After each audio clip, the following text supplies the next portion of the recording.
What's up, rockers? So a couple months ago I introduced a new project between KingCurb64 and myself, which is a reimagining of the Shinewave, which originally was created by Siri many years ago. Now, for those of you who don't know, the Shinewave is a reactive LED mod for Gamecube, where the LEDs react to your controller inputs. If you happen to have missed the previous video, it gives a history of the mod as well as some background on, how we got here. Anyway, I'd recommend you check that out, and I'll leave a card in the upper right hand corner. In this video, I'm going to give you guys an update on the project, which includes hardware revisions, updates to the code, character progress, a high-level timeline on the project, and of course, show off some movesets. So let's roll that intro, and let's get into it.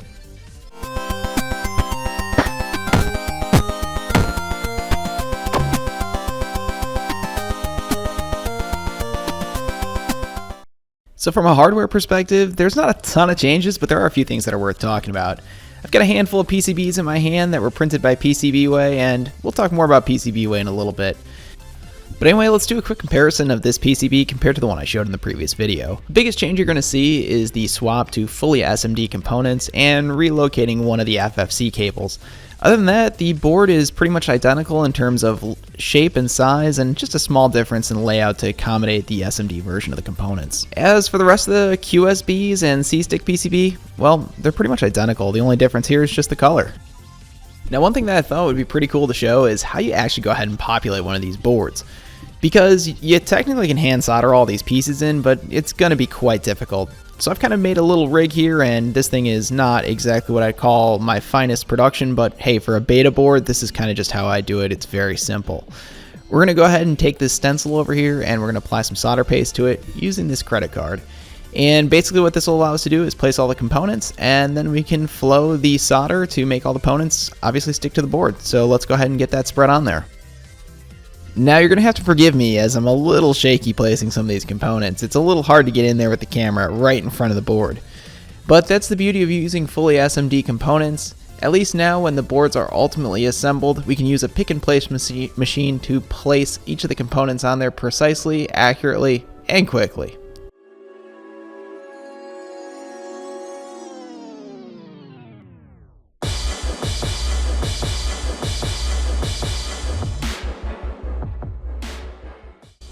And now that I've got the board fully populated, I'm going to go ahead and load it up onto my hot plate. And what I would probably tell you is this is not really the way you're supposed to do this. Typically, you'd want to use a reflow oven. But hey, this is what I've got, and figured I'd show it here. Now, this is particularly cool because, like I said, as a human, I'm not going to place all this stuff extremely accurately. But what's really cool is all the surface tension created by the solder. It ultimately ends up lining up the components perfectly onto the pads. If you look really closely, you can see them all aligning, and it's pretty cool.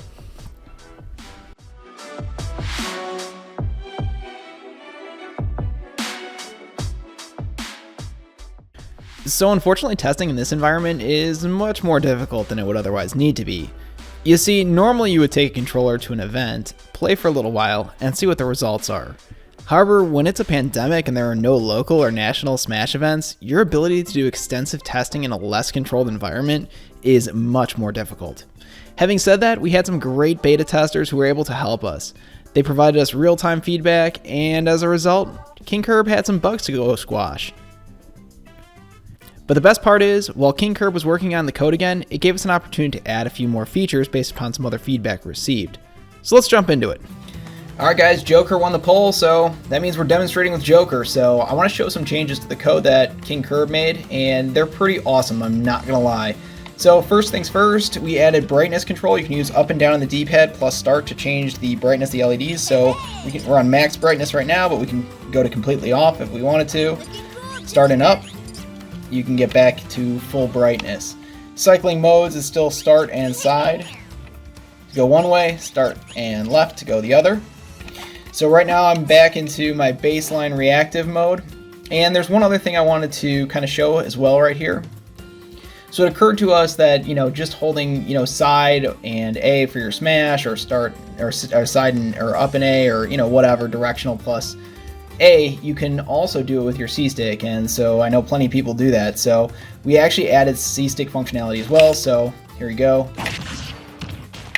There's the side smash for Joker, and we can also do that with the C, and you'll get the reaction there as well. And yeah, something pretty cool. Didn't even think about that, neither concur where I play like that, so it's always good to get the feedback from the community.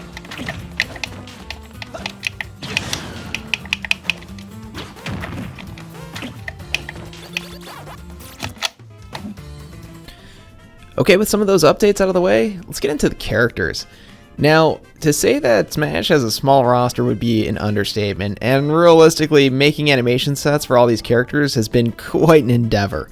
Now, we're still not 100% complete yet, but you'll see some red X's starting to go up on the screen, and, well, those are the characters that are currently complete.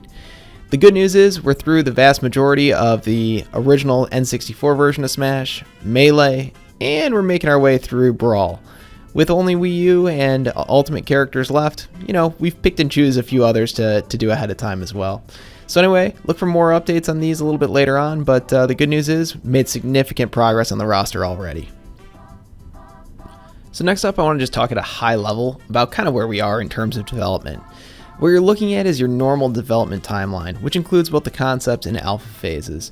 Fortunately, we're already past those phases and we're squarely into the beta phase right now.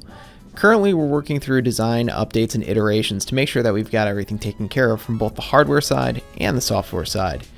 The good news is we've gotten the hardware pretty much locked down at this point, and it's actually currently being produced right now by PCBWay as we speak, which segues perfectly into today's sponsor, PCBWay.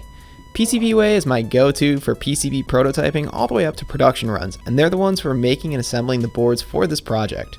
Right now, you can use PCBWay's website to get 10 PCBs made for only $5 plus the cost of shipping. So check out PCBWay, there's a link in the description below, and thank you to PCBWay for sponsoring today's video.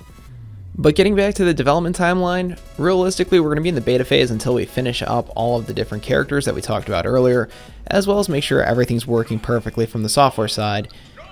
As far as how long that's actually going to take, well, I'm not 100% certain, but the good news is I'm still thinking it's looking like a Q2 release at some point this year. Either way, I'll make sure to keep you guys posted with what's going on here on the channel and do another update here in another couple months. Having said all that, I want to thank you guys so much for your feedback on this and helping us make the project a lot better. It's been great, and trust me, we're not done with all the surprises yet. There's still more to come. If you enjoyed this video, make sure you check out this one here at the end, because I'm sure you're going to like it as well. And if not, hey, check out this gameplay from Samus over here. While I'm not the best, hey, at least the controller looks good.